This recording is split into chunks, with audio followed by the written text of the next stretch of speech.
there's any seats available, would people move in towards the center? So there's one down here, there's two over there. There's one here. That's great, yeah.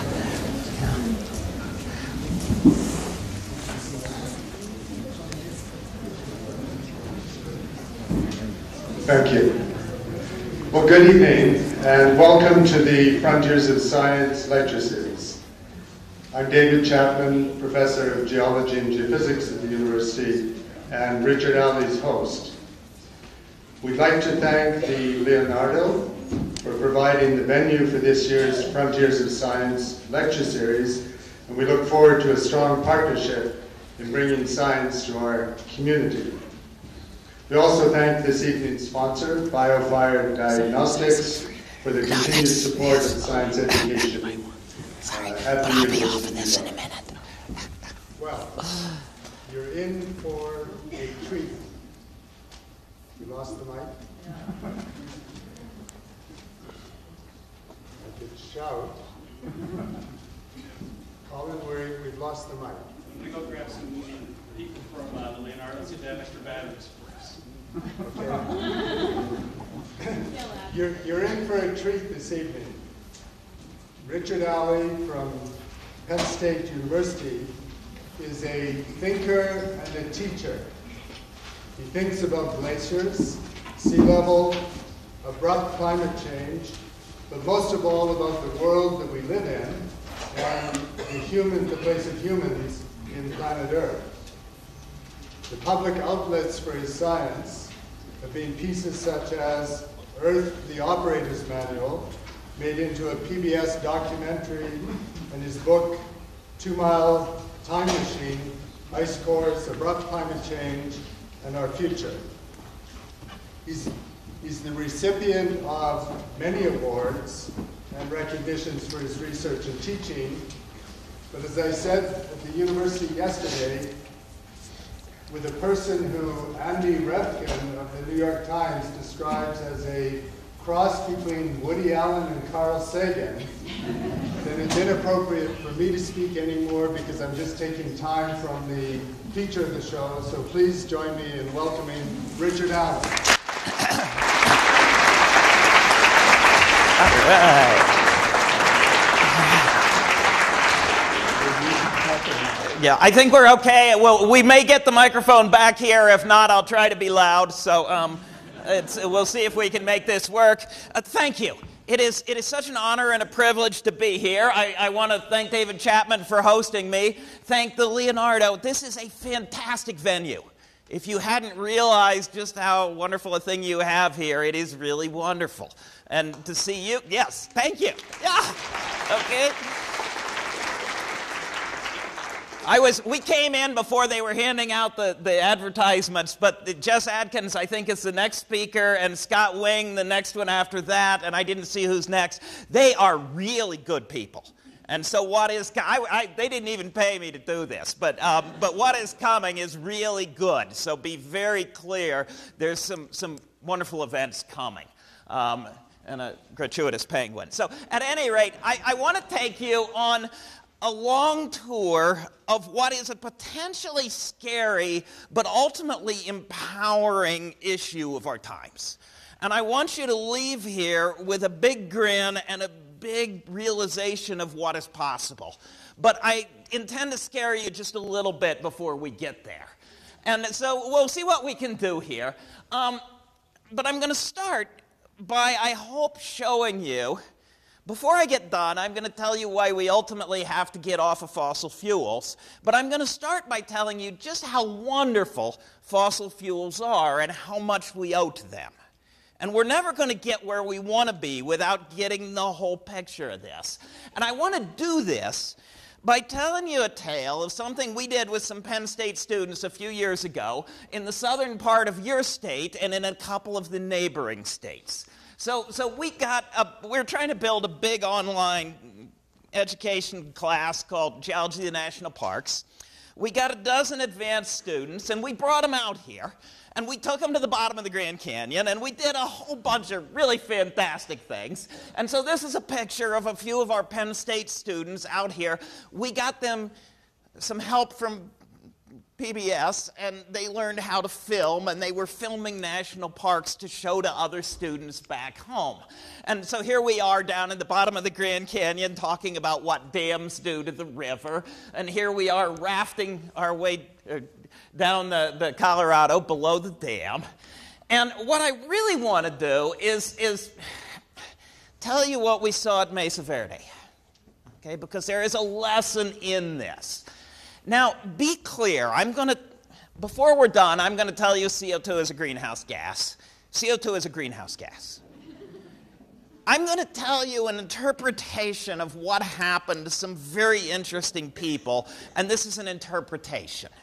And whenever we get to people, there's more to the story than I can tell you, because people are more complicated than that. But I'm going to tell you what I think is accurate about this, and I hope you'll see it for that, okay? So we may have the microphone? Hey, all right, we got it. Okay. So who's been to Mesa Verde? All right. Oh, man, this is fantastic. Okay. So I don't need to tell you what a wonderful place this is. And so here we are. What I want you to do is notice right up there. And I'm going to click it, and now you'll notice it right up there. We're pretty confident that that was a granary, that that's where the food was stored, late in the occupation. Now, you'll notice that there's a person there for scale. You'll notice that people live down here, but the food is up there. Now, why would you put your food up on a cliff? And there might not be too many of you here who have ever had to do this, but if you've ever been on a diet and you really didn't want to eat the Oreos, would you put them on top of the cabinet? Okay, except this is not the dessert, this is the main course. Right? And, if you go behind these, back there in the corner, what you see is this. And all those cliff dwellings are in little caves, and the caves are where there's a shale parting and the water comes out along it. And if you walk back there behind those wonderful ruins and you look down, this is what you see. And they dug these holes, chipped them out of solid rock, and they did that to get a cup of water. And you look at the water that's in there, and that's probably not what you would want coming out of your drinking fountain around the corner. But if that's all the water in the world, it's pretty good. Now, you go in there, and you see these wonderful walls, and in the walls there are windows that are walled up. They built the walls with windows, and then they blocked them. And if you've ever blocked up a window, you do it to block something out. But what they're blocking out is their neighbors. And if you go up in front, top, where they grew their food, and you walk down the trail to the edge, right next to you, you'll see this. And they built this 800 years ago. And it's still there, stopping erosion. And this was a cornfield. And if you're living close enough to the edge, every little puddle of dirt is good, and stopping every bit of erosion is good. And then, after 800 years there, they left.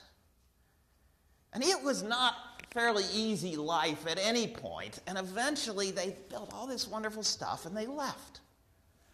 Right? Now, if you go back and look again, that is a log. They didn't have much wood. The trees that were gone very early, they carried in wood from long distances. They didn't use much of it, but it's there. And if there's trees, there are tree rings. And if there's tree rings, you can do some interesting science. And so what we're going to do, you know how tree rings work. You've got a living tree, and there's a pattern of thick and thin rings, and you can match the living wood to dead wood that's been used in construction, and so you can make a longer record. Now, in that part of the world, trees are happy when it rains, and when it doesn't rain, trees are unhappy. And so you can make records that say it was raining, it wasn't raining, it was raining, it wasn't raining. All right? Now, you wouldn't do this study at Severity. It was done at Longhouse Valley, which is sort of down the road in Arizona. And so you get away from the trade. You want to see how people who were living with the land were living. And so what happened, a bunch of scientists go down. Tree rings are rain. Rain tells you how much corn you could grow, and corn tells you how many people you could grow. And so you can go from trees to tree rings to rain to corn to people and estimate how many people could have lived in Longhouse Valley if you know something about how Puebloan people lived. Independently, you can get archaeologists who can go in and say from the remains how many people did live here. So you can calculate how many people could, how many people did. Right? So here it is. The year 800 is over here on your left. The year 1300 is over here on your right. And there are two curves on there. One is how many people could live there. The other is how many people did live there. And within the scientific uncertainties, these are the same curve. When it rained, people settled there. They raised corn, they raised children, they had families, and when the rain stopped, we don't know. Did they migrate away? Did they quit having babies, or did the babies die? But the population fell when you couldn't have as many people there. And the rains came back, and then the rains went away. And while you still could have had a few people living there, at some point they said, we're out of here. And they became environmental refugees, and they went somewhere else. Now, let's do the same story for some other interesting people a little more recently. This is Oklahoma during the Dust Bowl. And you've read the literature, and the Dust Bowl made really great literature and really lousy living. And you see the dust cloud coming, but notice that. And you know, you've read of the Okies heading for California, and they could do it in a car. And you see the dust storm coming, but there's electric wires. And if we do that same plot, okay, so this is the year 1900 on your left. This is the year 2000 on your right. I'm sorry I changed color scheme on you. Red is what's known as the Palmer Drought Severity Index, but basically down means dry. So this red dip right over me here is the Dust Bowl. And these are other droughts they've had. Black is how many people lived in the state of Oklahoma. And what you'll notice is during the Dust Bowl, when all those people were migrating out, very little change. This dip is actually World War II. Okay. Now, people in Oklahoma are resourceful. They're smart. They do a lot of things. The ancestral Puebloans were resourceful and smart. I can guarantee you that if they dropped us on top of that mesa and said survive there for a year with what they had, we wouldn't make it. Okay? I've never met anyone who studied them was not impressed with how resourceful and smart they were. But you saw the electric lines, you saw the diesel trucks. When the drought hit in Oklahoma, they could drill wells. They could pump water out of those wells with windmills or diesel pumps. If there isn't food, they could ship it in. It was coming on diesel trains. It was coming on trucks. They had trade.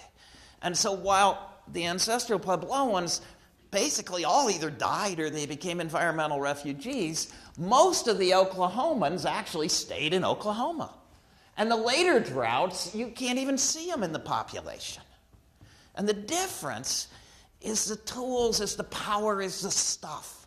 It's not the brains, it's not the will, it's what they had to call on. And a lot of what they had to call on was diesel-powered. Right, now do this. We are going out for dinner after this. We may go over my 2,000 calories for today. But a typical, they estimate what you're supposed to eat based on 2,000 calories a day. If you take energy use in the U.S. economy, you divide it by the number of people, and you convert it into these units, there's the number. We use 240,000 calories per person in the U.S. per day. It's amazing. It is like you have more than 100 serfs to do your bidding. You can develop 2,000 to do everything you do, and you've got 240,000. And they cook for you. And how many of you, show of hands, how many of you spent the entire summer hoeing corn so you did not starve to death this winter? Right? We love this. It is one of the greatest things you ever came up with. And we get, these energy serfs heat for us, they cool for us, they pump for us, they light for us, they do all these wonderful things for us. And it's almost all fossil fuel. Okay, now, we have tried other ways to do this. I come to you from Pennsylvania, Penn's Woods. When the first European settlers came to these shores, a squirrel could go up a tree at the Atlantic Ocean and could stay in the trees to the Mississippi. And we promptly set about cutting all of them. The first state forester of Pennsylvania, about 1900, came from my university, and he talked about the Great Pennsylvania Desert. I'm a Nittany lion. I've got little Nittany lions on my tie. Nittany lion was a mountain lion. There are no mountain lions left in Pennsylvania because there wasn't a tree to do it behind. We have 1 million deer in Pennsylvania now. There were essentially none. We have elk because we imported them from the Rocky Mountains. We got some a year. We drove them out. We wiped out the bison. We wiped out basically everything bigger than a chipmunk was gone from Pennsylvania because we took out the trees. And it wasn't just us, okay? I hope you cannot read this.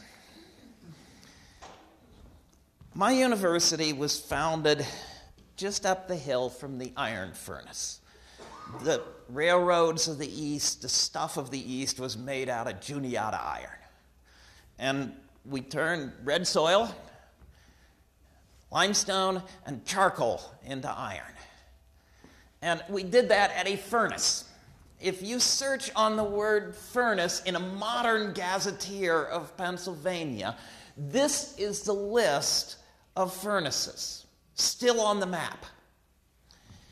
The furnace was powered by charcoal that was made from trees.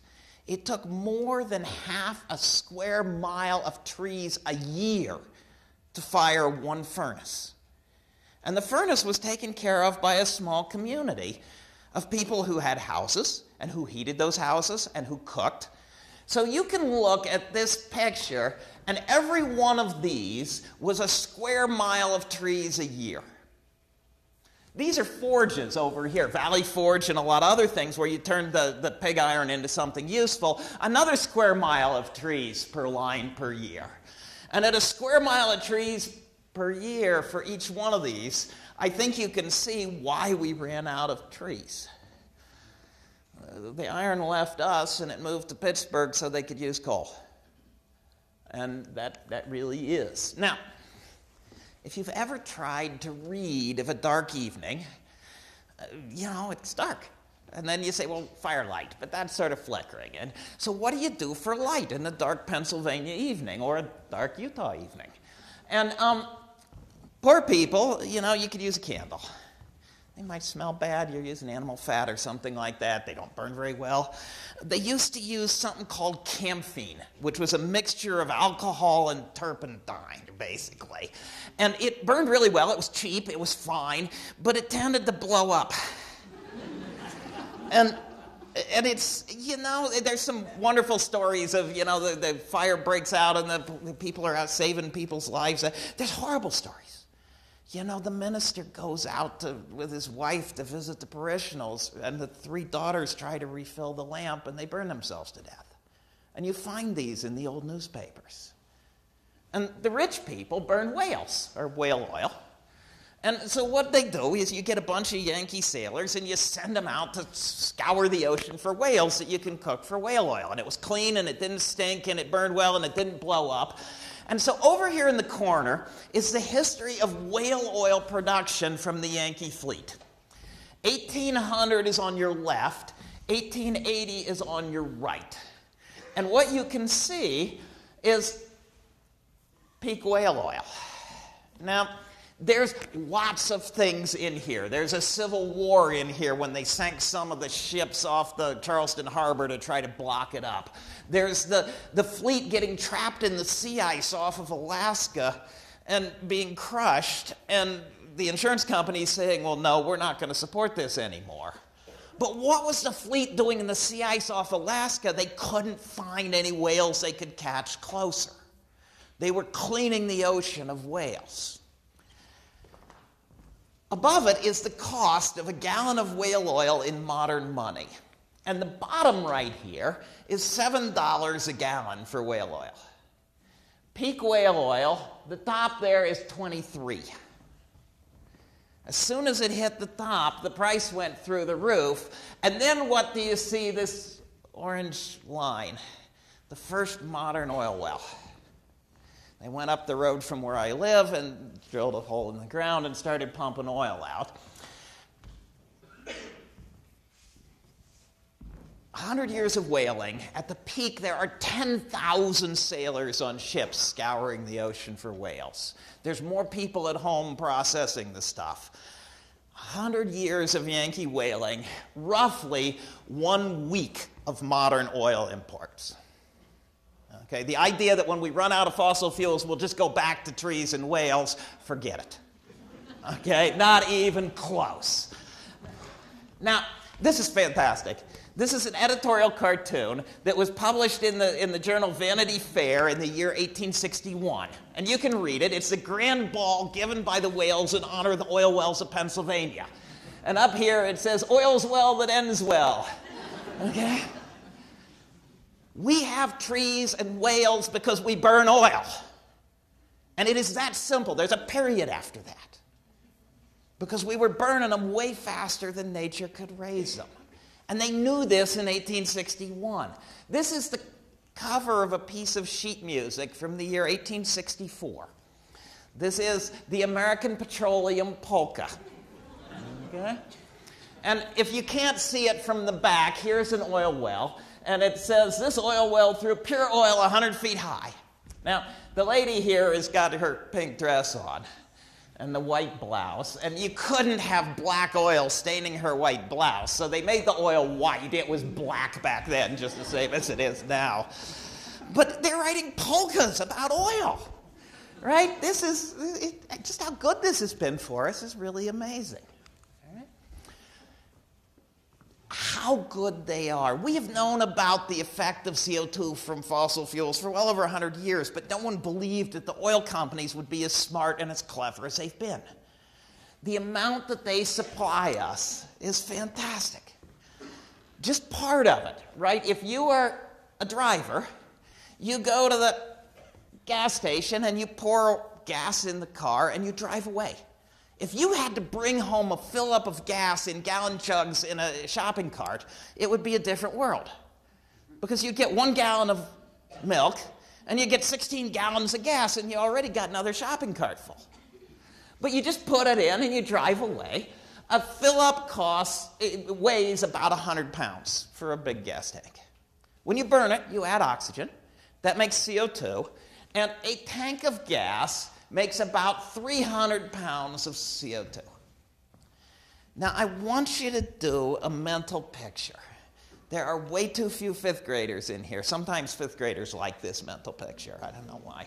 But I want you to imagine that rather than that CO2 blowing away where we can't see it, that it came packaged the way our transportation system used to package its waste, as horse ploppies.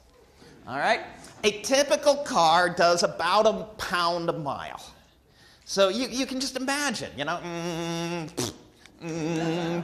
okay? If you took that CO2, compress it to the density of horse ploppies, and spread it uniformly over the roads of America, including all of yours, you get about an inch a year. In 10 years, there are no joggers left in America. We are all cross-country skiers, okay? And as it says here, don't even think about airplanes, all right? Just don't, okay? We throw out in trash cans to go to the dump somewhat less than 1,000 pounds of trash per person per year. We throw into the atmosphere as CO2 40,000 pounds per person per year. Just a shade under, but it's about that. It grossly dwarfs what we throw away. If we could see it, we would not be having this discussion. Okay? Now, we can't do this forever. The first oil well, Colonel Drake drilled it into the ground where oil was seeping out of the ground. And he came in there and he said, look, if oil comes out of the ground, maybe there's oil in the ground. I should drill into it. Okay? Some of you are old enough, and you may even remember this. There used to be a situation comedy on TV about our energy system. Right? It was a story about a man named Jed who was a poor mountaineer and barely kept his family fed, and one day he was shooting at some food, and up through the ground come a bubbling crude. Oil, that is. And they could do that because the idea of oil being close enough to the surface that you might accidentally trip on it once was true. What was the BP doing out in the Gulf in the deep water spending millions? The easy oil's gone. There's little bits hidden in some national parks, but there isn't very much. We're doing tar sands, we're thinking about oil shales because the easy stuff is already gone. And basically, nature set these away for us. They're there for us to use. It's a bank account that we have been freely given, but we're burning it about 1 million times faster than nature makes more. And that means it can't last forever. Just as we burn trees faster than they could grow back, we burn whales faster than they can grow back, we are burning oil, coal, and gas faster than they can grow back. We must ultimately change. Okay? So the picture, I hope you've got with me so far, we love fossil fuels. They let us do tremendous things. They have been hugely helpful to us, and they've been hugely helpful to a lot of other things on the planet. But we're going to run out, and we have to get to new sources. And our two choices, and there are only two, we can burn and then learn, or we can learn while we burn. And it's really that simple. And now we go to the other one, which is why learning while we burn is not only taking out insurance, it's not only trying to give future generations something that's ready to work while they still have a safety net, but it's avoiding climate change that will be very costly. You'll get people say, why do you believe in global warming? Okay, it's physics. It's physics we've known for more than a century, and I like to use this one because it's physics that was really refined by the Air Force right after World War II. Now, the Air Force was not doing global warming. They were doing things such as heat-seeking missiles. They knew that in a modern war, bombers can do horrible things to your cities, and they said one of the things we need to be able to do is defend ourselves. And one of the ways to do that is with a heat-seeking missile. An enemy bomber is coming. You can see the heat radiation from the hot engine. You can follow that heat radiation and make sure that bomber doesn't get to your city. But there's an issue. If you put the wrong sensor on your missile, it can't see the target because CO2 blocks the view. And there is much more heat going up from the sun-warmed Earth than coming down from enemy bombers. And so people say, why do you believe in global warming? It's completely unavoidable physics. There's no way out of this. Satellites are up there every day watching it. The sun heats us, we radiate heat back to space. This is a satellite picture, and this is the Earth cooling off in different wavelengths that are going to space. And this is what CO2 is blocking. And this is what could be blocked if there were more CO2. CO2 is blocking. It's measured every day. It's unavoidable. If there were more CO2, it could block more. Okay? So the basic picture, we are burning fossil fuels that raise CO2. It has a warming influence from physics. It is getting warmer, and I'll show you some of the data, but it is getting warmer. And it is getting warmer despite the fact that we are putting up particles from our smokestacks to block the sun, despite the fact the sun has gotten a little dimmer over the last 30 years, despite the fact that we cut dark forests and replaced them with more reflective grasslands. We and nature have been trying to cool it off in other ways, and yet it has warmed up. And that warming is from our greenhouse gases. The pattern of the warming in space and time is what we expect from CO2 because of the other causes. This confirms our understanding, and the understanding says the future changes will be much bigger than the past ones. Okay? It is getting warmer. Trust me. I will show you the data in a minute, but I want to walk you through something first. I was down to the Senate a few years ago. A senator, and I'm not going to say from which side, which party, or which state, a senator comes out and says, global warming stopped. I said, no, it didn't, Senator. And we had a fascinating discussion, at the end of which the senator said, okay, I see that, but people have told me that global warming stopped. So let me show you what people have been telling that senator that's wrong. Okay? So here we go. This is my history. Time is on the bottom. 1957 is where time starts, because that's when I was born. Okay? And this is the year-to-year temperatures as calculated by NASA. And the black line, those of you who've got a good calculator know how to do a regression line. The black line is the best fit to those red dots. And so I'm born in 1957. You see the temperatures, and you see the black line. It's sloping down just a little bit. I was born at the start of a cooling trend. Right? I married my dear wife, Cindy, in 1980. We're still happily married, and she puts up with me in amazing ways. And you can see that we had to do something to stay warm because we were born at the start of a cooling trend. We moved to Penn State in 1988, and there you can see a very slight cooling trend running along here after we got there. We actually did succeed in staying warm. And so Janet is a school teacher in Seattle, and Karen's a grad student, and we brought them out here to see, this is down the road from you. We're touring Utah, and we brought them out to see this at the start of a cooling trend. And, they named a glacier after me in 2002 at the start of a very short, very steep cooling trend. And our daughter, Janet, came to be a Penn State student in 2005 at the start of a cooling trend. So my whole life, it's been getting colder, right? Now, be very clear. We have lawmakers who are making laws now because they believe it's getting colder. And the senator really did say, look, it's getting colder. You guys are lying to us about global warming. The year that there's a huge new warmth, you shut up, and then you go right back to saying global warming stopped. It's a little bit, if you take the dog out for a walk, the dog goes all over the place. Watching the dog, you have to watch for a while to see which way they're going. You watch the dog walker, and you know which way they're going. And yes, climate bounces up and down because of changes in the sun, changes in volcanoes, all sorts of things. And climate goes up because we're cranking up CO2. And this is very clear. Now, this is NASA. We could have shown you NOAA. We could have shown you the British one. We could have shown you the one that was done at Berkeley in part with fossil fuel funding. And they get the same answer. Thermometers in the air show warming.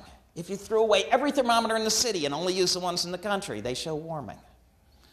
David Chapman down here has done amazing work with temperature in boreholes in the Earth. The Earth is warming up. The ocean is warming up. If you look at what the satellites see, they see warming. If you look at what the radiosondes, the balloons see, they see warming. If you go ask snow and ice, not the middle of East Antarctica at minus 50, but the snow and ice that care about temperature, we see a reduction in seasonal snowfall, in river ice, in lake ice, in seasonally frozen ground, in permanently frozen ground, in mountain glaciers, in Arctic sea ice. Everywhere that ice cares about temperature, we see it retreating. I grow different plants in my garden than I did when I moved to Penn State. I live in a different plant hardiness zone. 90% of the significant changes in where things live and when they do it have gone in the direction of warming. And so you get to the point that there's just this interwoven tapestry of evidence. You cut one thread and nothing happens because there's so much evidence. It's real. It's getting warmer, and it has a pattern in space and time that we expect from our CO2 and the other influences on climate. Okay? I'll show you a particular example. I was down in Antarctica in January, so this is my gratuitous penguin picture. We are on South Georgia Island, and there's a bunch of penguins there, and penguins can't sweat, and they are trying to keep their feet cool. And there's a lot of penguins trying to keep their feet cool. I am up on the glacier. About 1980, the glacier was down there, and now it's back here. And yes, that's just one glacier, but the great majority of glaciers on the planet are indeed melting back. Okay? And there's some penguin pictures, just for fun. Okay, so this is a chinstrap penguin. This is a Adelie penguin. This is a chinstrap penguin and a youngster. And this is where they were. They were right down there on the beach. This is where Shackleton, right next to where Shackleton left his men when he went over to save them after the ship was crushed in the ice 100 years ago. And at that time, the glacier was putting up this pile of rocks, which is a lateral moraine. So at that time, there was a glacier sitting about there. But you'll notice that I'm standing on rocks way up here. And the glacier ends well behind me. Okay? Now, who cares? Right, big whoop. It's getting warmer. A few glaciers are melting back. We can see pretty rocks. Why should you care? There's a number of issues that come up. This past summer, next summer, you go out to Kansas and you're trying to grow corn, and you give them enough water. You give it enough fertilizer. You keep the weeds down. You keep the bugs away. You till it properly. On the hottest day of summer, it won't grow very well, because it's heat stressed. A whole lot of our crops are grown above the temperature they like. By the time these students are old, it is likely, if we keep doing what we're doing now, that the average summer for most of the planet will be hotter than the hottest summer we have ever seen. And if they're already heat stressed, and we make the average summer hotter than the hottest one we've ever seen, either we're going to need some really, really good plant breeding, or we are in trouble. Sea level rise is virtually unavoidable. It does not mean you're going to get malaria, but you lose a line of defense. Freezing bugs to death is fairly efficient, and when you lose that line of defense, it's more likely they can come in. If you're saving all these wonderful rare and endangered species in a national park, and you surround it by us, and now they need to migrate 1,000 miles, how do they get there? And so rare and endangered species pretty fast. It may be that we'll actually get fewer tropical cyclones, hurricanes, but the biggest ones are likely to get bigger because there's more fuel to make them go. And most of the damage is done by the biggest ones. This may seem crazy, more floods and more droughts. But anybody grow tomatoes in the backyard? Yeah, okay. All winter, the garden is a little bit damp. In the summer, in Pennsylvania, we have a gully washer, and 2 weeks later, I'm watering. You get more rain in the intense events when it's warmer because there's more moisture in the air, but it evaporates faster. And as we know, the summer has more variability in that water than the winter does. We make the world more summer-like. We get more floods and more droughts. Okay. Now, should you worry? Okay, good question. So this is 1900. This is 2000. This is 2100. This is the warming so far. So here's temperature, and it's gone up about 1 degree. It was still really cold this morning. Okay, we still do have record lows. We have about 5 times as many record highs as record lows in a lot of places, but at any rate, we're it isn't big yet. 1 degree is not huge. But these are various futures. And right now, we're sort of tracking on the high side, I'm afraid. And in all the futures, if we don't change what we're doing, the change that's coming in temperature is very much bigger than what's happened so far. And be clear, there are people in this room who will be alive across the end of this plot, and you'll notice that these are all still going up. All right? People said, all right, so should we be worried? And the question then is, what are you worried about? If it is rare and endangered species, even a little bit of warming is going to hurt them. If it's the whole economy of the planet, we're not hurting that much yet. And so let me blow this up a little. And this is various reasons you might be concerned. White is don't worry, and red is people are worried about it. And watch what happens. You take the warming that's happened so far, about 1 degree, and you project it across, and most of these things are pretty far down in the white, not much cost yet. But watch what happens as you crank it up. Okay? The 1st degree is almost free. Hit me again. 2nd degree, we're starting to move out of what we're accustomed to. It costs a little more. 3rd degree costs more than the 2nd one. The 4th degree costs more than the 3rd one. The costs rise faster than the temperature does. And so, so far we're in a nice bubble, but the expert advice is that we'll get out of that bubble. Okay? This probably resonates with some of you. Probably with all of you. Right? Red is a lot of CO2 per person per year. Blue is not much. Red is highly vulnerable to the changing climate, and blue is not much. If these two plots look different, and you believe in the golden rule, these people are changing the climate, and these people are hurting. Now we'll come back to policy, that does not mean you have to panic on this, because you can help these people in a lot of different ways, including slowing down climate change, but also helping them. And some of you probably have done that. So, but this is, brings it home to a lot of people. All right? This made other people. This is Navy Admiral Samuel Locklear. He is in charge of the Pacific Fleet. He's watching interesting goings-on out over islands between China and Japan right now. He gets to deal with North Korea. He was up in Boston in March of this year for a conference on national security, and the Boston Globe found him. And they said, "What are you worried about?" And he said, "Changing climate." At some point, sea level floods some small island nations, and do we have a right to wipe out a nation? At some point, those people whose crops are heat stressed may look to another country and may become environmental refugees. You remember what happened to the Puebloans? At some point, they left Severity and they went somewhere else. Today, environmental refugees are going to meet a border somewhere. And if you are responsible for national security and you have a border, or anybody you know has a border with environmental refugees crossing it, it becomes a security issue.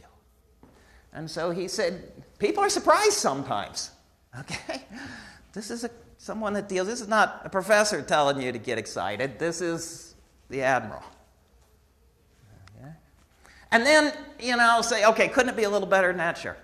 Could it be a little worse than that? Sure. There's nowhere on the planet today outside that's so hot that you can't be there. If you get locked in a car in a hot sunny day in central Utah and you can't get out of the car, you will die because it's too hot for you. At this point, there is nowhere on the planet that happens. It is possible. This is not a prediction. It wouldn't be in our lifetimes, but it is possible in a burn-it-all future that we make it too hot for an unprotected person to live in the tropics. If you want a worse nightmare, depopulate the tropics for anyone who's not inside an air-conditioned building. And we get a lot of heat stress and the inability to work outside well before you have to die outside. Okay? Now, Suppose that we decide to do something about this. Have we just cooked your futures? And the answer, of course, is no. If I change units from that 240,000 calories a day, human energy use in these units, terawatts, is 15. Okay? The whole world today is using 15 terawatts. If we could get 1/100th of 1% of the sun's energy and put it into our electric system, that is more energy than all of humanity uses. If we could get 1% of the wind, that is more energy than all of humanity uses. We can save a third what we're doing pretty easily. We've been working on that already. But there's absolutely no question that there are vast resources, far, far more energy freely available forever than we use. Do this one. A modern solar farm gets more than 10% of the sun's energy. If you could get just 10% of the sun's energy on an area that big, in a sunny part of the world, that is more energy than all of humanity uses. Now, that's a huge undertaking, but it's not covering the whole world, it's that much. And we can do better than that already. Okay? I love this. Abe Lincoln, before he's president, used to give speeches on how good science and engineering and learning and patents are, how much good they could do for people. Abe Lincoln is the only president who held a patent for his own invention. It was an ingenious device to get boats over shallows in rivers from his days on riverboats. He gave this talk, and he said, you know, we could help people if we captured the wind. And you can see it up here behind me. As yet the wind is an untamed and unharnessed force, and quite possibly one of the greatest discoveries hereafter to be made will be the taming and harnessing of it. Abe Lincoln, 1860. And of course, these are West Texas wind farms that are taming and harnessing it. The West Texas ranchers love this. They call it mailbox money. Just that one is $10,000 a year in the mailbox. It's a wonderful thing, and the cows don't care. They're happy. All right? Okay.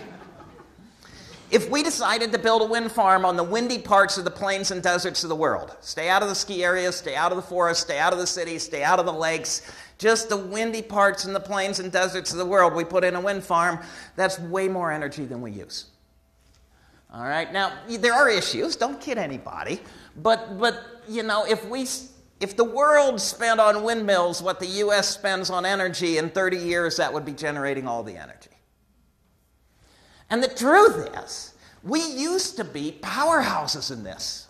Between the world wars, the U.S. was making almost 100,000 windmills a year, just ourselves. We shipped them all over the world. We pumped water for the cattle with these.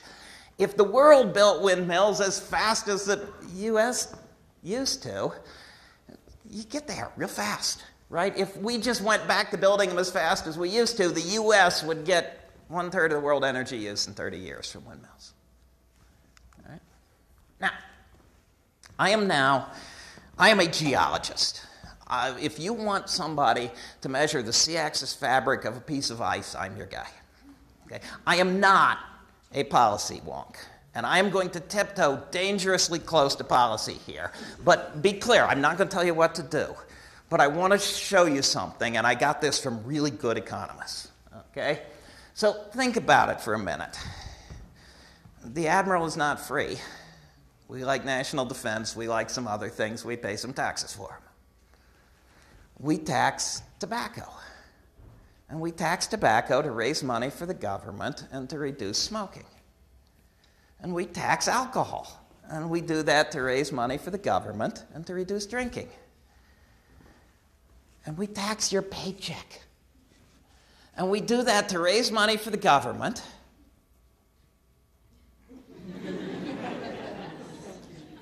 And if you were economics students, you would say, and reduce working. If I call up a student and say, give me a hand, I'll give you $10. They say, sure. I call them up and say, give me a hand, I'll give you $4 and I'll give the government $6. And they say, no, I got a midterm to write. Okay? When you make the work less valuable to people, they do less of it. And so at some point, the economists said, suppose that we decided to tax climate-changing carbon. The question then is, what do you do with the money? Do you run it through a shredder? Do you use it to build giant statues of Al Gore? And the economists said, no. Suppose you use it to reduce the tax on your paycheck. What does that do to the economy? And the broadest answer is that if you ignore all the good you get from avoiding climate change, it's sort of a wash and it may help the economy. Taxing carbon hurts. Absolute guaranteed. Carbon is everywhere. Trying to use something else is going to cost us, and that hurts. But taxing workers hurts too. And it may actually be easier to substitute for carbon than it is for your brains. And so you may end up with a bigger economy by taxing carbon if you use it to reduce the tax on wages or any tax on other things that we like. And we tax a lot of things that we like to raise the money. And so is this an economic disaster? Is it the end of the world? Of course not. Okay? Now, let's make it clear. That does not tell you you have to have a carbon tax. It does not tell you who to vote for. It does not tell you what to do. Those are discussions that will have to happen. A carbon tax is regressive. It hurts poor people more than rich people. And so there are other issues that come popping in. But we know with very high confidence that if we take knowledge, we take science, we take learning, and we combine it with what we care about and where we want to go, we can be better off. And there really are no serious flaws in what I told you. There is not another side of this. You give us more funding, we'll do more research. And we will narrow the uncertainties, but we're not going to move it very far. Okay? And if you use this with what you care about and where you want to go, and you include the benefits of avoiding climate change in the economics, you get a more sustainable energy system. It gives you a stronger economy. It gives you more jobs. It gives you greater national security. It gives you better opportunities for endangered species. It gives you insurance against disasters, and it is more consistent with the Golden Rule. And if you want a vision, the oil companies, the coal companies, the gas companies have been working very hard for 100 years to drive the price down. And for the first part of that, they did. And now it's creeping up overall, and it just doesn't look like there's any way that they will supply the energy that we enjoy to all the poor people in hot places forever. But there's a vision there of actually giving everyone on the planet what we have basically forever. And it is not ultimately through doubling down on something that must run out. It is ultimately finding a way to use what is given to us freely from the wind and the sun. And we know we have to go there because we know that eventually the fossil fuels run out. The only choices are burn and then learn, or learn while we burn. And there's a vision there of powering everybody forever. And so let me leave you with a picture of Greenland I took a few years ago. Is it possible to have a world with icebergs and rainbows? Yes. And the answers are sitting over here and sitting over here. There's jobs, there's money, there's inventions, there's a bright future here. Thank you for coming out tonight. Thank you for inviting me.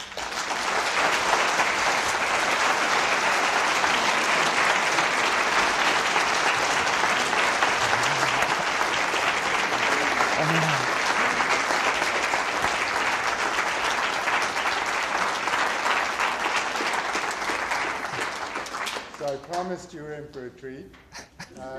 Richard will take questions. Yes? So you're talking about reducing CO2 and everything. So what are you doing yourself? Yeah, so personally, the question was, what am I doing myself? And some of what I'm doing is not terribly great. I'm here, okay, and we'll come back to that. Personally, we just got the house insulated, put in a high-efficiency heat pump. We have one car, which my wife drives, and I ride the bicycle or I jog, learning fascinating things that I never knew about living without a car. My father-in-law died a year and a half ago, and my wife went home to help, and she was gone for 6 weeks. And first of all, kitty litter is not packaged in bicycle packages. Second of all, there is no bike rack at our airport, and if I had to go get a rental car to go home for the memorial service, I actually had to start 2 days ahead to get permission to leave a bicycle at the rental car place. So I'm trying, and we're trying to do what that is.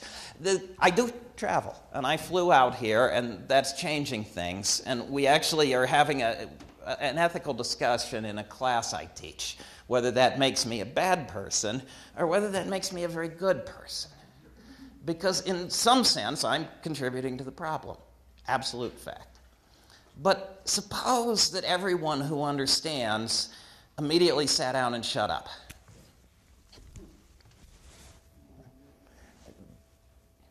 Suppose somebody found out that there was a toxic waste dump next to you, or there might be something that's going to make you very sick, and they weren't positive, maybe, and so they just shut up.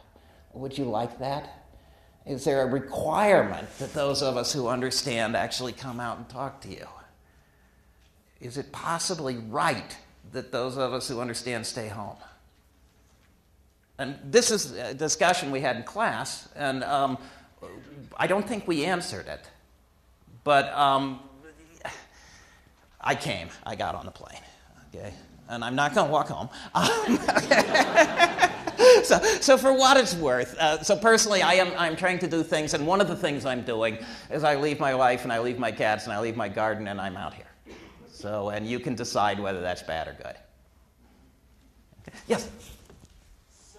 You talked a lot about broad policy changes in your presentation, and I was just wondering how much do our personal choices affect what's going on with climate change? Okay, I think they affect it a lot, and in a number of interesting ways. So the question is, how do our personal choices affect this? First of all, voting does matter, and who you vote for and what they do is a big deal. But if somebody sees you having fun, doing something that's, okay, I'm old, okay? I told you I was born in 1957. I still play soccer, and I can play soccer because I ride my bicycle, and I jog. And I'll tell you what, I don't know, maybe the rest of you can keep from eating, but I tell you, if I drove the car and I sat around, I would be yeah, okay, so people see this. They say, hey, that's working for you. Maybe I could try it. It's worth a look. A lot of things. We know how to do this in Sketch, but there is an immense amount of engineering. There's an immense amount of inventing. There's an immense number of businesses who are going to install these things and maintain these things and make them work. There's a huge amount of doing to move from the bleeding edge to the leading edge. And if your personal choices help those businesses come into being, if they help make things work to move from the bleeding edge to the leading edge, people can see it works. If we had the wind system, it would work. It's getting there is the problem. Yeah, okay, so way back in the far corner. Really quickly, do you purchase credits for flying? Do I purchase credits for flying? I do not. When we made our TV shows, we did. Long discussion. And I do not at this point. I put my money in other directions, but I am trying to live it. So, and whether, it's a long discussion. And you can't really recommend where you would... I couldn't tell you which one to go to. I think that if you check the website for our TV shows, you'd find the ones we bought, and I know that Jeff Haynes Styles looked at it very carefully. So the TV show is not showing up there, but if you do Me and Earth, you'll find it. So yes. So down front here. How do you view nuclear energy as an alternative for fossil fuels? Right. How do I do nuclear as an alternative to fossil fuels? It is probably the most polarizing of the questions as alternatives right now. And so my brother works for the Nuclear Regulatory Commission, and I respect him greatly for doing that. Nuclear works. Absolutely, unequivocally, nuclear works. It has some interesting issues. One of those is you will meet people who say we should do nuclear, but we should bomb their nuclear before they bomb us with something they make there. It's very hard to move forward for a lot of people if some people want to bomb other people's nuclear. Nuclear works in part because of a strong, active central government.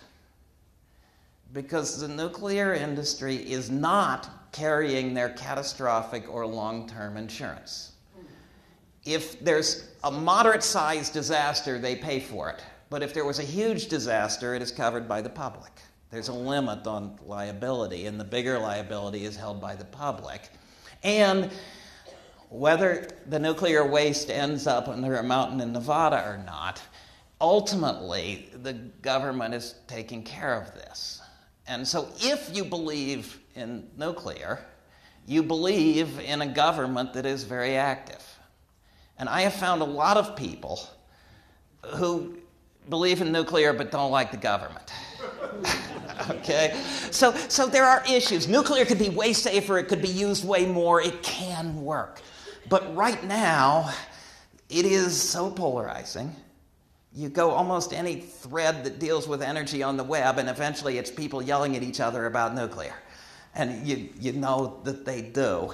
And so there's a long way to go. In addition, there are some people that are a little nervous that nuclear is not as shovel-ready as we might like. And the reason is we've built so few nuclear plants for so long that the people who knew how to do it, the on-the-ground engineers and construction workers, retired a long time ago. And so spinning it up is actually not just as easy as saying, build us another 100 of them. So nuclear is it would take us longer than we can do here. It works, it's useful, it can do the job, but the contradictions are probably bigger than for anything else we could discuss. Yes? I wonder if by chance you went back to the senator and showed him your graph of the cherry picking and so forth, and did the senator respond to that? Right, so the senator actually, this particular senator had a little bit of technical training, and before we separated, the senator said, I see that. So we actually, I'll answer a different question that may be relevant, okay?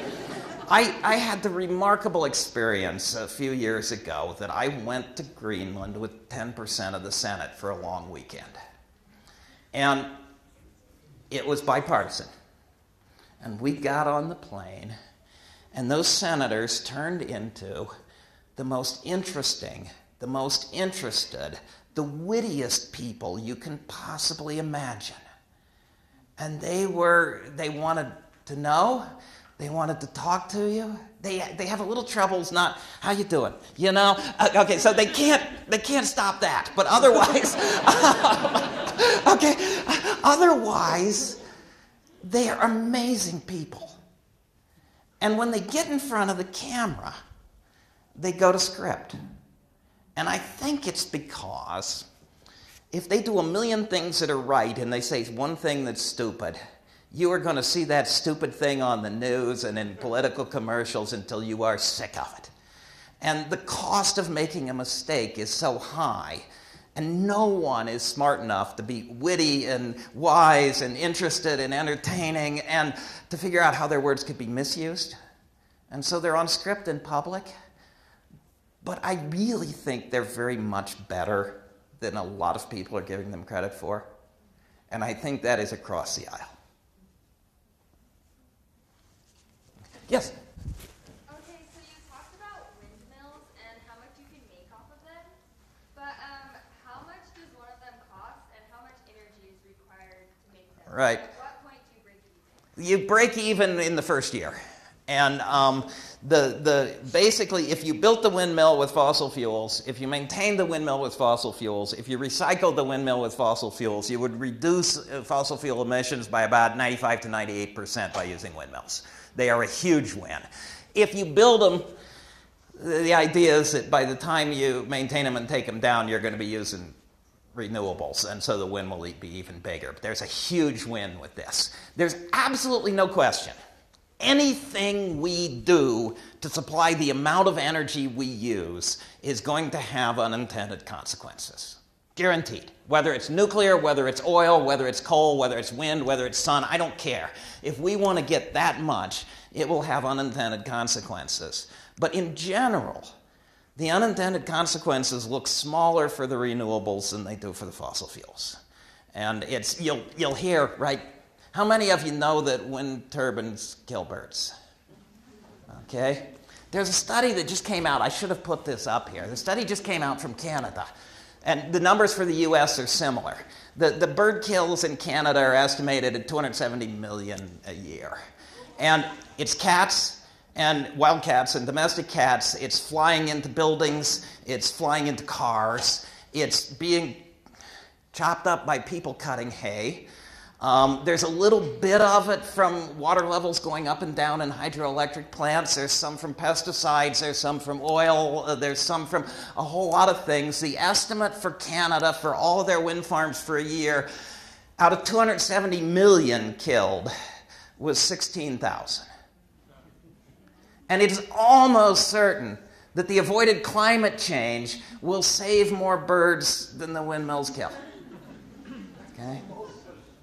Not certain, but it's pretty clear that that's where you're going. Okay? And you might ask yourself, why do we all know that windmills kill birds when they're not in the top 10 list? Money for advertising. Okay, yes, down front. Can you talk to us about the potential for a tipping point that we can't recover from, and where do you think it is? And yeah. Okay, so this is my personal research has been a lot on tipping points. This is, and I think this one is really important, that this is science. There are uncertain. Be very clear. I tell you it could be bad, it might be better. But you know, if you try to build a building, you can't do it with one hammer. You got to have a lot of tools, and you got to get a lot of things right to build something. But you know that if they hadn't done the wonderful things they're doing here, they could have brought in a wrecking ball and taken this whole thing down with one tool. Building is harder than breaking. And so when we look at the possibilities of what happens with cranking up CO2, there is a best estimate of what we face. And it could be a little better than that. And it could be a little worse than that. We do not see any way that just cranking up CO2 turns the Earth into Eden. Because that's building, and it takes getting a lot of things right. But we do see ways that we could break things. And so the uncertainties are mostly on the bad side. And having me argue with someone who says, don't worry, is probably not the best answer. That's not both sides. There's way more room on the, oh my goodness, something terrible happened.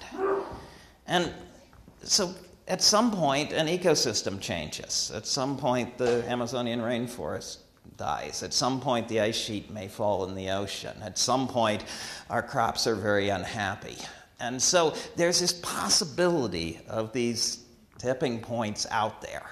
We are moderately optimistic that if we use this information now, we will avoid them. But we're not certain. And if you like taking out insurance against disasters, most of the scholarship says you slow down a little bit now so you can see more clearly and figure out where they are. If you are driving the Titanic and you think there might be an iceberg up there, you slow down. Yes? So fracking is a huge contentious issue, right? And I've been fascinated to read in Canada, people are literally lighting huge bonfires in the middle of freeways in protest. So I'm wondering what you think like the role of fracking is in the energy matrix, given like the social and political and economic considerations. Absolutely. So fracking, if you, I presume all of you know this, but basically, it comes out of the Civil War. You may not have known that. It was a doctor, and some of the shells that they used in artillery were explosive. And the doctor is hunkering down here, and the shell hits in the dirt, and it blows up, and it makes cracks. And the doctor says, wow, when I get out of the military, I could do that in water wells so that there'd be more spaces that the water would come out. And he founded a company to frack water wells. And oil companies have been fracking normal wells for a long time to increase production. But they've learned, drilling a well, the drill actually wants to wander a little bit. If you've got this really long string and you've got a little weight on the bit, it tends to sort of lean over and it wants to wander. And they actually have to work to keep it straight. And they learned how to control the wander. And so they can take the drill and they can go down to a layer and then they can go sideways. And then they break the rocks and then they suck out what's in there. Now, when they break the rocks, they squirt some stuff into the rocks to keep the cracks open. And the stuff is water and sand, but it's probably got something in there to change the surface tension of the gas bubbles. Somewhere I probably have some simethicone in my travel bag to, sort of ease the gas. Well, they may use something slightly different to do it in there. And they may use something to kill bugs that might try to eat the gas on the way up so they get all of it out. And so there are people worried about that. There are people worried about the really salty water and other things that are coming out of it. If you do it right, best practices, it is evolutionary from what they've done for a long time. It's not revolutionary. But you got to do it right. And if you don't case it right, the gas leaks out. And the real big difference is that they're doing this in many more places and closer to where more people live. And so they're doing it in a lot of backyards. And now if they don't do it just right, it's not just leaking out somewhere out in the basin, it's leaking out next door. And so way more worry about that. It is very clear that this is getting fossil fuels out that will raise CO2. But if the gas is used to replace coal, you get twice as much energy per CO2. And we in Pennsylvania have a lot of coal. And the coal plants generally are designed so that they have to run. If people don't want energy this morning, but they want it this afternoon, the coal plants are not good at following that. They get them up to speed and they run them. And you will see in some places that if you have wind and you have coal, if the demand is low and the wind is blowing, you may have to turn off the wind turbine anyway and pay for coal because you can't turn the coal down. And a gas turbine can follow load really fast. And so if you use gas to replace coal and you move your coal miners into gas fracking, now you can build way more renewables and you can follow the fluctuations with the gas. And you can have way lower CO2 emissions. So I think that the right answer on fracking is it depends on how it's done and how it's used. And it can be a bridge to the future, and it can be a bridge to nowhere in particular. Yeah. So I'm going to take the prerogative of being able to ask the last question. But building on Richard's title of Challenges and Opportunities, I've heard him talk a little bit before on leaving us in a happy state at the end of the night. And I'd like him to reflect on another kind of global challenge, environmental challenge, that we solved. The big thing we solved, we talked about this earlier today. Yeah. This was absolutely fascinating. There's an old book called the English Letter Writers. And in the 1700s, this gentleman goes over from London to Edinburgh. Anybody been to Edinburgh? Okay, it's a fantastic place. And you know how it is. It's these 10-story buildings, and he's commenting on how beautiful it is. And he goes out to dinner with his friends, and they're sitting there eating dinner. And at 10 o'clock, his friends started burning things in the lamps. And he says, "What are you doing?" And they said, "We're covering up the smell." Because there were no sewers in that city. And at 10 o'clock was when it was legal to dump your stuff out the window. And when he went back to his hotel, he was a gentleman, so they get somebody to walk in front of him saying, "Hold your hand! Don't dump it on his head, for goodness sakes." And he gets back there and he hides under the covers to cover the stench wafting in through the windows. And then he says, I don't think they will ever fix this. He says there's many landowners, many landlords in one of those 10-story buildings, and they'd have to agree to put in a sewer, and the one on the ground level is going to lose space for the cistern. He says, they could be like civilized people and move down to the stream next to the ocean and just dump it in the river, like the rest of us do. But he said the landowners are so worried about losing business that they have convinced the city fathers to buy up that land and to prevent settlement there, so they have to keep paying rents up in the city. He says, we are going to be stuck with dumping stuff out the window forever. And yet, we fixed it.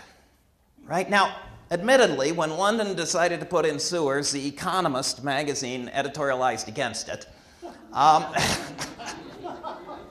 But we fixed it. And we fixed it for a price that is about 1% of the world economy. You pay a little for water, you pay a little for sewer, but it's not your biggest expense. It's about 1% of the economy.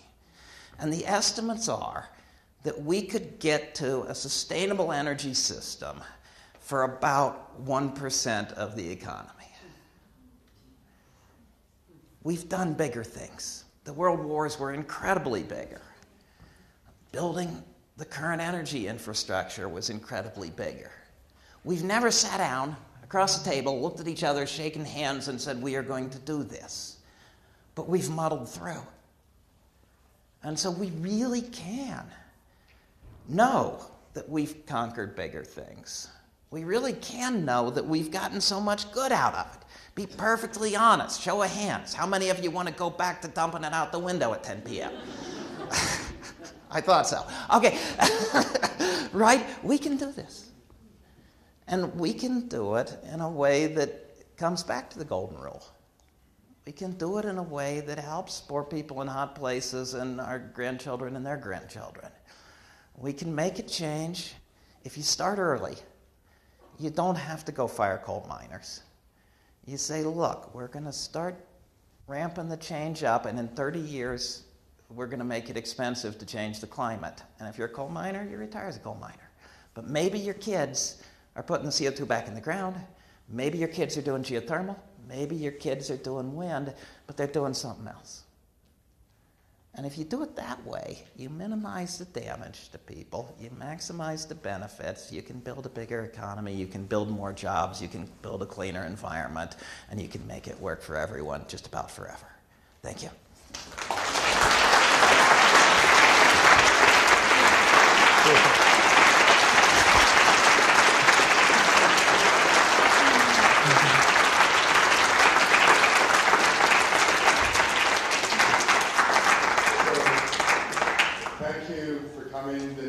Frontiers of Science lecture is Wednesday, February the 5th.